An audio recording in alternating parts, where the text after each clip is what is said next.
Hey, hey, hey. Time found an out of this world story from our space. Life can come at us fast and hard, but as hard as it may come, it's important to always see our worth and live life for ourselves and not others. Today on our space, we're taking back the will of our own lives. Up first, a villain playing the victim. The audacity of my soon-to-be ex-wife. Some background. She had a pretty typical affair. Guy from work went from emotional affair to physical affair. In her words, they fell in love and are soulmates. She confessed to me one weekend and told me she was moving out of our condo. I was blindsided, tried to get to talk about it, but she was firm. She didn't love me anymore. It hurt, but I accepted it. I'm not going to beg someone to stay with me. This all happened 6 months. Over those 6 months, we separate our lives, joint accounts and credit cards, typical stuff. A file first, which for some reason pissed her off. She gets a lawyer to draw up how we'll divide things to make this painless. Over this time, we don't see each other at all and only communicate via text or email. I have a daughter from a previous relationship, and my soon-to-be ex always had a close relationship with her, and she wanted to stay in my daughter's life, which I was fine with. I'm not going to deprive my kid of that because I'm upset.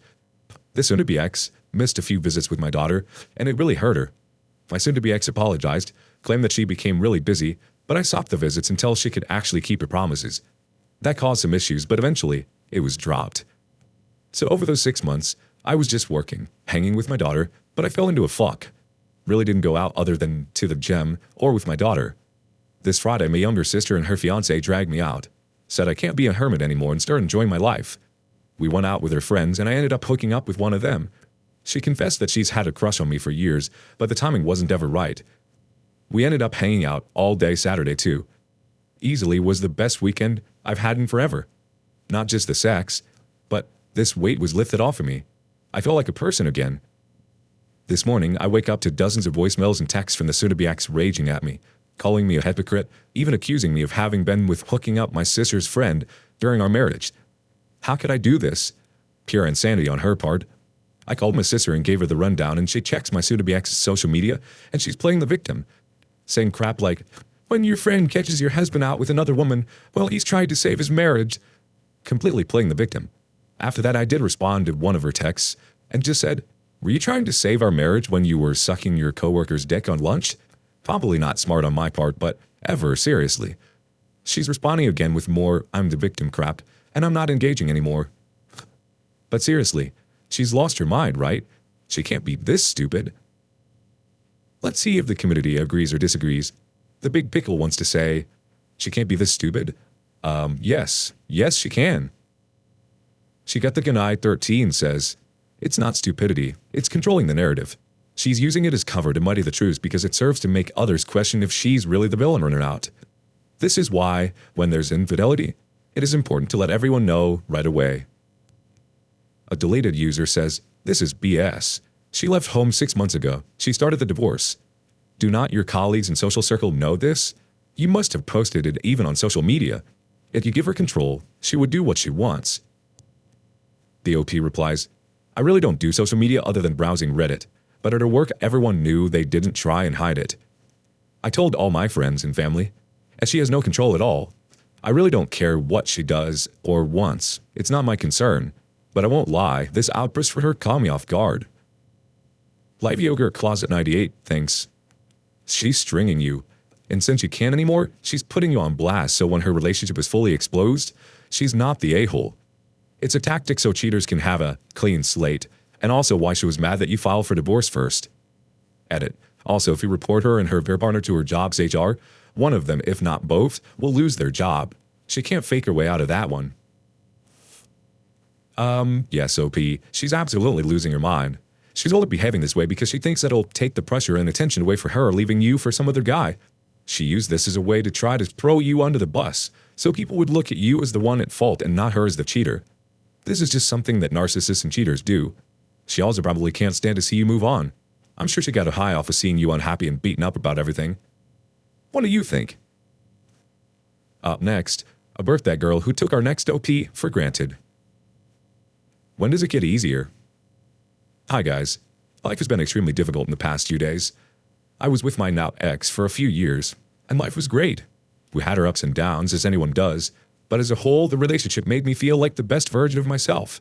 I genuinely thought that this was the one, and we would have gone down the whole marriage and kids pathway. For the last 4 years, we've been working like crazy to save up for the deposit to buy our first home, and we had actually got there, and we're exchanging contracts next week. Life was great, and we couldn't wait to move into our first home together. About 2 months ago, my now ex went on holiday with her best friend for 3 days, which was great, but it was lovely seeing her having a nice trip. She got back, everything was normal, and we carry on preparing for the move, buying more stuff, and just genuinely getting ready. It was her birthday last week, and before we moved in, I saved up to take her away for her birthday as a present. It was brilliant, and we got home last Friday, and I had to nip over to my parents' house quickly for 20 minutes. Within that 20 minutes, she decided to tell me over text that she cheated on me twice within that holiday that she went on with her friend. I was trying to find out why, so I was asking her, like, why? Why only tell me now? Why carry on without telling me? But she's blocked my number and all of my socials, so I'll never even know. Not that it would probably even help, but I just wanted some idea to potentially try and close off them dots and the whys. I genuinely feel broken inside. At first I just felt anger, and as time is going on, I'm just feeling like a shell. The sadness is unreal. I genuinely don't care anymore about anything, and I can't even work because I can't even focus. I went to her place to drop off some clothes I had on Saturday, and she unblocked me to purely say that if I go around without any consent again, she'll get the police involved. I feel so lost, hurt, confused, and genuinely beyond sad. I'm a strong person, but sometimes it just feels like I'm not strong enough to keep up with all my emotions. Oh, OP, I'm sorry this happened to you. It definitely sounds like you were way more invested than she was. If she didn't want the life that you were imagining, she should have told you and been honest with you rather than cheating on you and this friend trip. And even worse, she totally used you for a birthday vacation, and probably way more than that too. I'm sorry, OP. But a punch to the guts. I can understand how broken you're feeling. To have someone blindside you like that is horrendous and extremely hurtful. You had been planning this future together, and suddenly, it's just ripped from under you. Update. Hey Reddit. It's been a while, and a lot has happened. 175 days to be exact, and some people wanted an update. Here's the update for those that want to know or care to read. At the time of my last post, I was mainly angry, understandably. There has been no contact from my ex at all. Both ways, nothing at all from her, and I've not reached out at all either. Through reflection, I've understood that she was extremely narcissistic and I was sadly being emotionally abused. While it shouldn't be, as a man, I felt it quite embarrassing for myself. How did I not realize? How was I so stupid? But ultimately, it's not on me. There's bad and good in this world, and I know that I'm a good person and nothing I have ever done meant I should have deserved this. Her friend messaged me, actually. I think she was drunk, saying that my ex actually cheated on me 3 times instead of the 2. It was full-on sex and not just kissing. Not that it makes it any worse, etc. At the time, I think I got through the pain, and it was a lot of pain, to my work and going to the gym. Sadly, a month after this news, I was made redundant too. I'm still in this role, leaving at the end of the month. During this time, I crashed hard, and I felt lows that I've never felt before. Full-on depression. I developed anxiety and my mental health was truly in the mud. I often had dots where I considered that I couldn't cope and I wasn't strong enough to continue to deal with my struggles.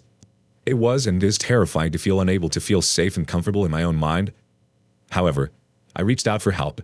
I rang my local doctors and got prescribed medication to help with the anxiety, and it has seriously helped. However, the deep sadness wouldn't shift. I know that I'm extremely, extremely lucky to have this, but through my work, I can have 6 free of charge counseling sessions. Last month, I felt extremely low again, more than usual, and I decided to seek this help that was an offer. I've had 2 of these sessions so far, and while that are extremely hard, I'm proud that I've actually reached out. I'm not a guilty person, I've just been a victim, and I realized it's time to focus on me. It's time to heal. It's time to move forward. And it's time to live and work towards the happiness and success that I have yet to see in this world. It's a work in progress, but I'm getting there. I'm starting to understand, and I'm starting to regain everything that I have lost mentally. I've also started a TikTok account that has some calming videos to help anyone, suffering or not, to have a moment's minute of peace. We deserve it. I'm not begging for followers. I genuinely don't care about that at all.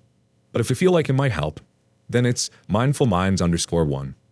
Everyone here on this page, you're strong, you can heal, and you can find the love and happiness that each and every one of us deserves.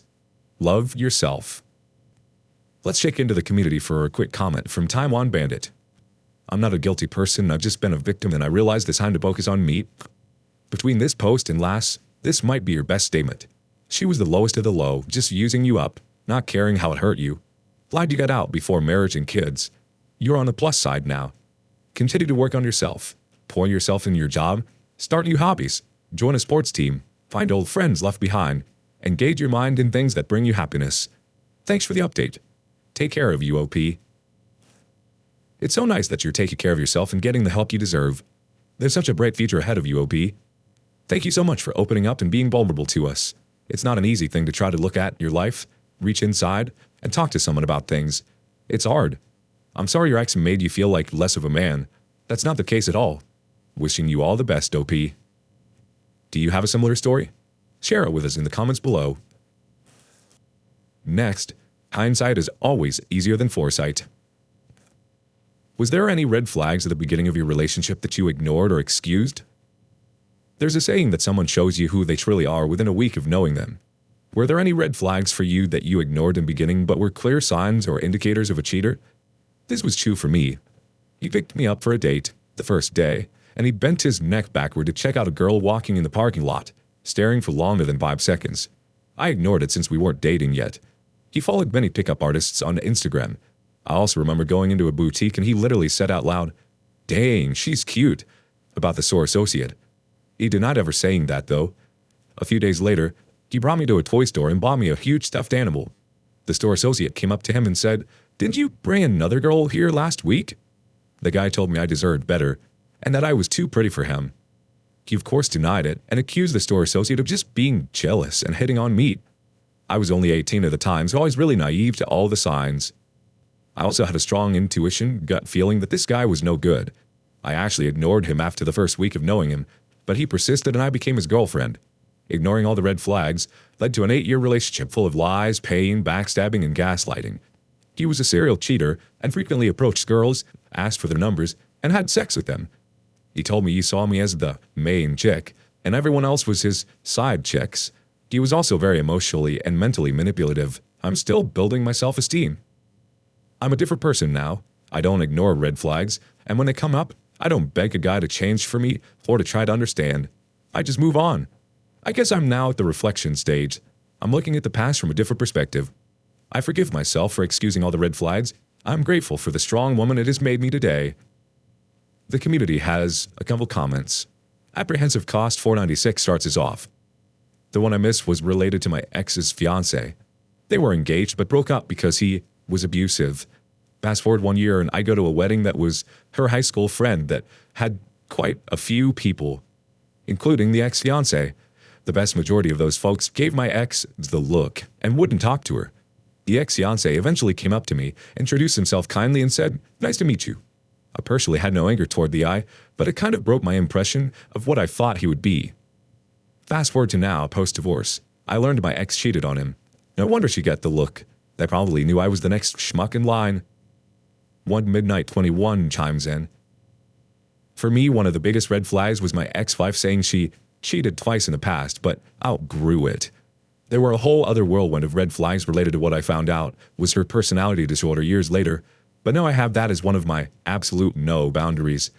If I talk to a person and they even have a hint that they cheated or were an affair partner at some point, it's an instant goodbye. The only possible excuse acceptable being they were physically forced to cheat, a threat of bodily harm or death, which then would be just SA, and not even cheating, really. JTVTR says, "I'm not in my reflective stage yet, as I'm still very angry about the whole situation. But there were times that I get reminded of red flags of my ex that I ignored. First one was when we were talking about loyalty, and one of the things he said was, 'As long as he still goes home to the same woman, it's fine.' It didn't feel good hearing that from him, but that time, we were still dating for a few weeks. I was too young and naive to think that maybe in a few years his views would change. And it didn't. There had been so many red flags, most of them subtle, but the biggest and most obvious one was that he lies about many things, even the smallest things about himself. For example, like for months, he didn't inform his parents that he got a new job and made them think he still works in the same company. His new job and company were both great. Nothing to be embarrassed about, really. I found it really odd. Like, why? There were also times when he would easily throw me under the bus to save himself in situations where he knew he'd get in trouble. He always thinks about himself. At first, maybe you wouldn't connect these bad behaviors to that of a serial cheater, but the clues were all there. Being dishonest and selfish are just some of the most common traits of cheaters. I still kick myself for letting this person share 10 years of my life for nothing. But I guess it's better that I got myself out of that relationship than waste another 10 years of my life with that person. I think if someone is on a date with you, their attention should be on you. If their attention is focused on others, I think that proves that they aren't actually interested in you or a relationship.